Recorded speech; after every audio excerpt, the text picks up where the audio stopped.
नमस्कार, मी रवि कुमार। जवाब तो आपको देना होगा बोल सरकार या सदरात 85 आवाजच्या या खास स्पेशल रिपोर्ट मध्ये आपलं स्वागत। कसे आहात आपण? मजेत ना?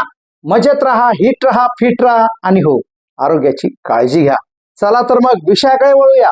शिवसैनिकांनो, आज माननीय सुप्रीम कोर्टामध्ये शिवसेनेच्या नावाच्या म्हणजे शिवसेना हे 4 अक्षरी नाव आणि धनुष्यबाण हे शिवसेनेचं निवडणूक चिन्ह या संदर्भातली याचिका सुनावणीसाठी आहे।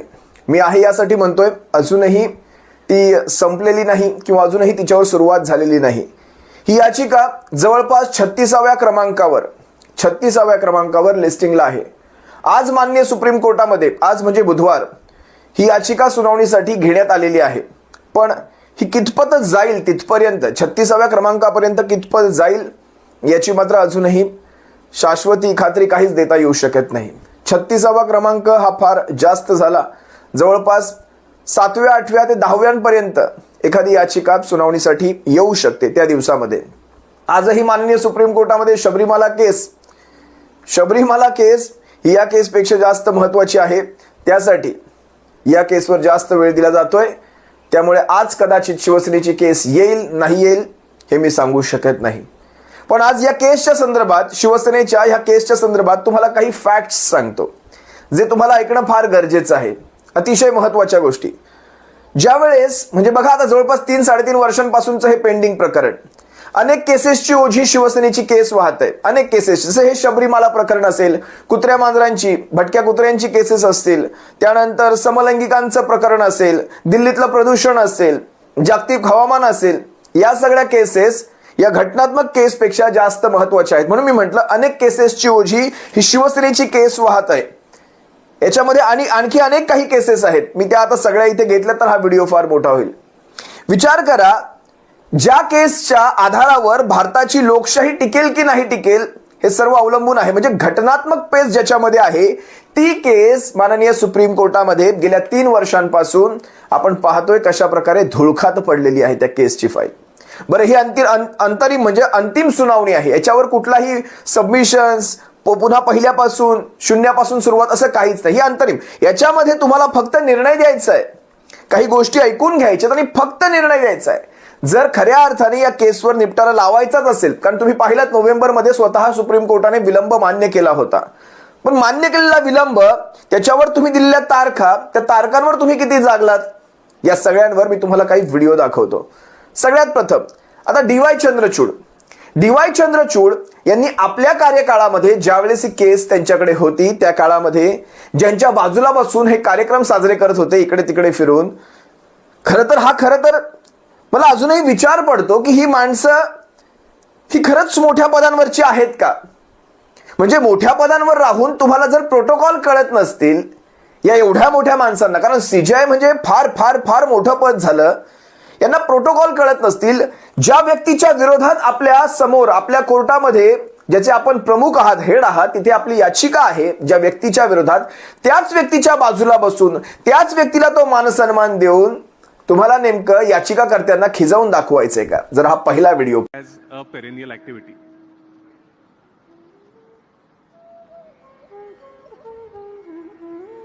महाराष्ट्राचे मुख्यमंत्री माननीय श्री एकनाथजी शिंदे, महाराष्ट्राचे उपमुख्यमंत्री श्री देवेंद्र फडणवीसजी व श्री अजित पवारजी, हे फक्त एवढ्यावरच थांबलं नव्हतं। त्याच्यानंतर आलेले मी फक्त महाराष्ट्रातल्याच ह्या चीफ जस्टिसची उदाहरणं दाखवतोय, म्हणजे संजीव खन्ना वगैरे इतरांची मी उदाहरणं दाखवत नाहीये इथे, त्यांच्याकडून विशेष अपेक्षा पण नव्हत्या।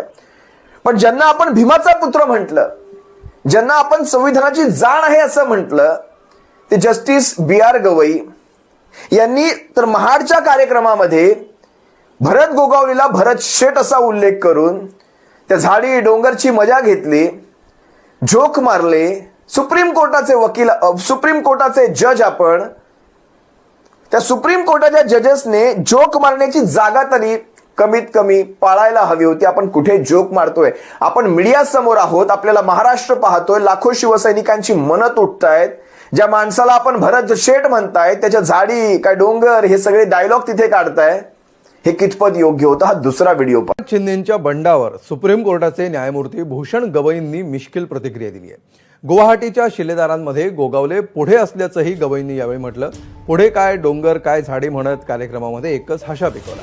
महाडच्या दिवाणी न्यायालयाच्या इमारतीच्या भूमिपूजनाच्या कार्यक्रमात गवईंनी तुफान फटकेबाजी केली. भरत शेठ आणि अदितीताई यांच्या योगदानाबद्दल सर्वांनीच संजय भिसे साहेबांनी उल्लेख केला. ते मला एक एक फोन करायचे की कर्णिक साहेबांना बोलायला चालेल का. म्हटलं तुम्ही कोणाला बोला. नंतर म्हणजे अदितीताईंना बोलायला तर चालेल का, त्यांच्यामुळे जमीन मिळाली. म्हटलं बोलवा. तर म्हणे भरत शेठला बोलायला चालेल का. म्हटलं कोणालाही बोलवा तुम्ही. मग शेवटचा फोन आला की शिंदे साहेबांना. तर म्हटलं शिंदे साहेब तर पाहिजेतच. आणि ते गोगावले साहेबांचं बिलकुल तुफानी भाषण ऐकलं. मला एकनाथजी सांगत होते मगाशी की गुवाहाटीच्या शिलेदारांमध्ये सगळ्यात समोर ते होते म्हणे.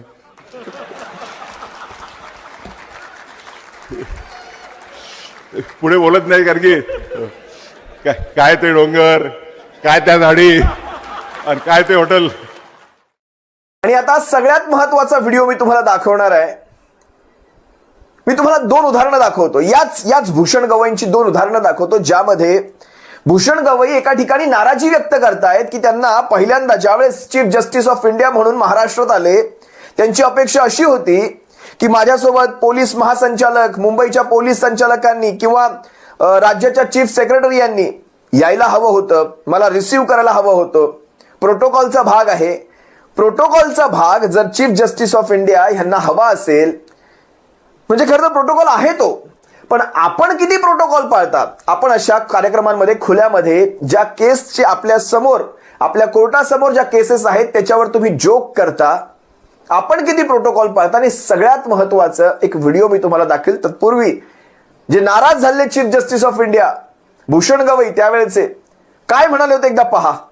कार्यक्रमात वरिष्ठ अधिकाऱ्यांच्या गैरहजेरीवरून सरन्यायाधीशांनी उघडपणे नाराजी व्यक्त केली. भूषण गवई नेमकं काय म्हणाले ते आधी पहा. महाराष्ट्र राज्यातला एक व्यक्ती चीफ जस्टिस ऑफ इंडिया म्हणून महाराष्ट्रात पहिल्यांदा येत असताना महाराष्ट्राच्या चीफ सेक्रेटरीला किंवा महाराष्ट्राच्या डायरेक्टर जनरल ऑफ पोलीसला किंवा मुंबईच्या पोलीस कमिशनरला तिथे येण्याची योग्यता वाटत नसेल तर त्याबद्दल त्यांनीच विचार करायला पाहिजे की मला प्रोटोकॉलचा बिलकुलही हे नाही आहे. मी अजूनही अमरावतीला जातो, नागपूरला जातो, तर मी पायलट एस्कॉर्ट घेऊन जात नाही. सुप्रीम कोर्टात येईपर्यंत अमरावतीला न्यायालयात असताना मी मोटरसायकलवरून फिरायचो मित्रांच्या. परंतु it's a question of respect by the other organs of the institution to the judiciary. एका राज्यघटनेच्या एका संस्थेचा प्रमुख ज्या वेळा पहिल्यांदा या राज्यामध्ये येत असेल आणि तोही त्या राज्याचा, तर जी वागणूक त्यांनी दिली ती योग्य आहे की नाही हा त्यांनीच त्यांचा विचार करावा. या लहान लहान गोष्टीमध्ये मला हे नाही. दुसरा एखादा आमच्यातला एखादा कोणी असता तर आर्टिकल 142 किंवा 140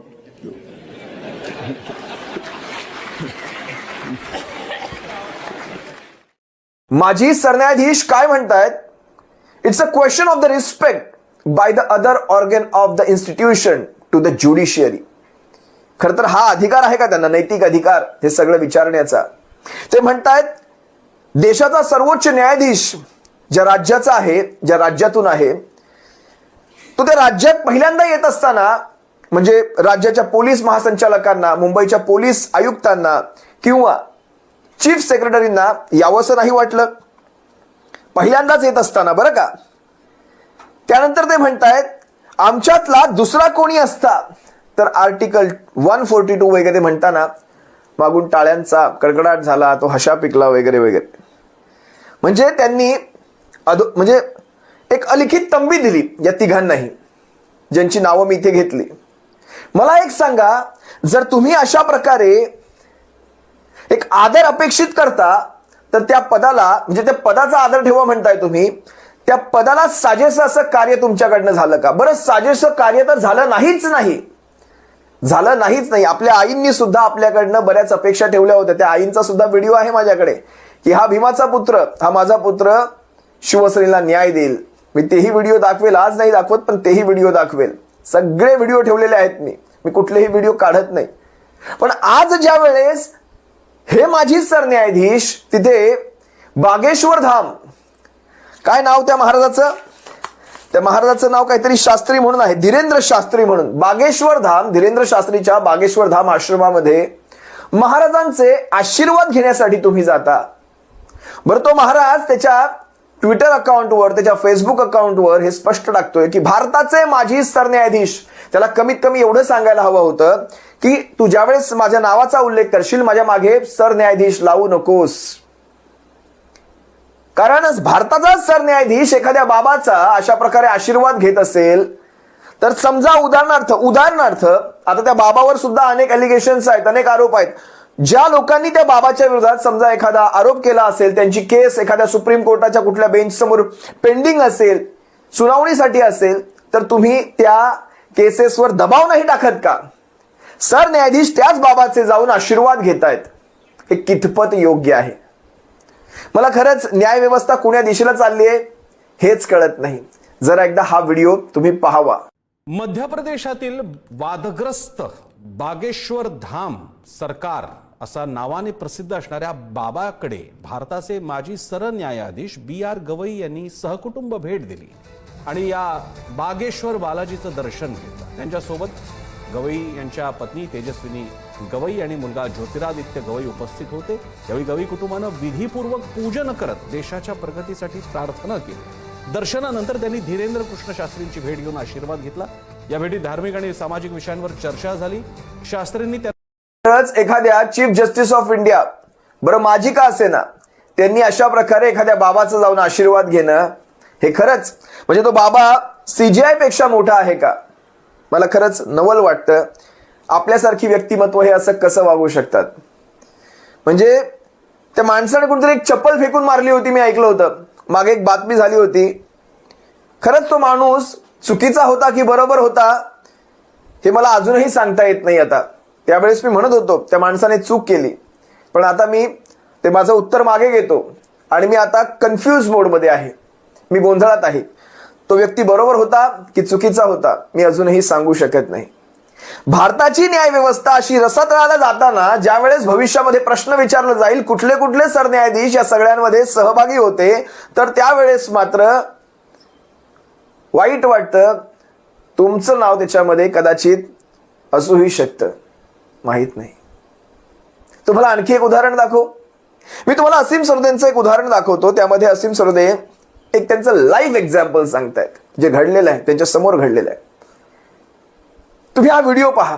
हे स्वतःच एक बोलकं उदाहरण आहे. मी काहीच एक्सप्लेन करणार नाही, काहीच समजावून सांगणार नाही. तुम्हाला मी एक उदाहरण सांगतो. गेवराईच्या कोर्टामध्ये एकदा होतो मी, बीड जिल्ह्यातल्या. खूप आधीची गोष्ट आहे. मी लहान लहान कोर्टांमध्ये पण जातो लोकांना मदत करण्यासाठी. तर तिथे वेळ होता म्हणून मी बाहेर जे झाडाखाली बसले होते लोक, त्यांच्याशी बोलत होतो. तिथे एक आजीबाई बसल्या होत्या. त्यांची नात होती, त्यांची सून होती, त्यांचा मुलगा असेल, हे सगळे होते. मी त्याला विचारलं कशासाठी आल्या काय? त्यांनी सांगितलं अशी अशी जमिनीची आमची केस आहे. मग म्हटलं काय काय झालं त्याच्यात? तर त्यांनी सांगितलं काही नाही, फक्त तारीख होते, मग ते वकील येतात बाहेर, तारीख देतात आणि जातात. म्हटलं काय तुमच्या केसचं नाव काय, नंबर काय? तर म्हणे दर तारखेला आम्ही त्या वकिलांना 500 रुपये देतो आणि मग तारीख होते.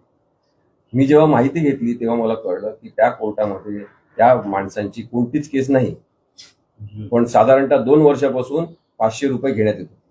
हा आहे मिसकंडक्ट. याचे मिसकंडक्टचे मी अनेक उदाहरणं तुम्हाला दिली. म्हणतात ना सर्वसामान्यांनी कोर्टाची पायरी कधी चढू नये, ते अगदी योग्य आहे. कोर्टाची पायरी सर्वसामान्यांसाठी नाहीच.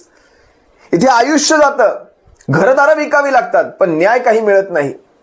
न्यायदेवच्या डोळ्यावरची पट्टी काढून, हातातली तलवार काढून संविधान देऊन त्या गोष्टी घडत नाहीत. न्याय हा देताना सुद्धा दिसला गेला पाहिजे, दिसला गेला पाहिजे. ते घडतंय का? आजच्या काळात घडतंय का? हे उदाहरण किती सुंदर उदाहरण आहे. त्या महिलेला दरवेळेस 500 रुपये वकिलांना द्यावे लागतात, पण न्याय काही तिला मिळत नाही, कारण तिची कोर्टात केसच नसते. भारताची न्याय व्यवस्था कुण्या दिशेला चालली आहे हे सगळं सांगण्यासाठी आता मला आणखी काही उदाहरणांची गरज नाही. वेळ पडली तर ती सुद्धा देईल मी तुम्हाला. पण बघा कोर्टाची काय अवस्था आहे. म्हणजे निकाल दिला तर सरकार पडतंय, निकाल दिला तर सरकार पडतंय, आणि निकाल नाही दिला तर लोकांच्या नजरेत न्याय व्यवस्था पडतीये. न्याय व्यवस्था, आता सरकार पडणं हे जास्त महत्वाचं कमी महत्वाचं की लाखो करोडो भारतीयांच्या मनामधून, त्यांच्या नजरेतून न्याय व्यवस्थेचं महत्व पडणं हे जास्त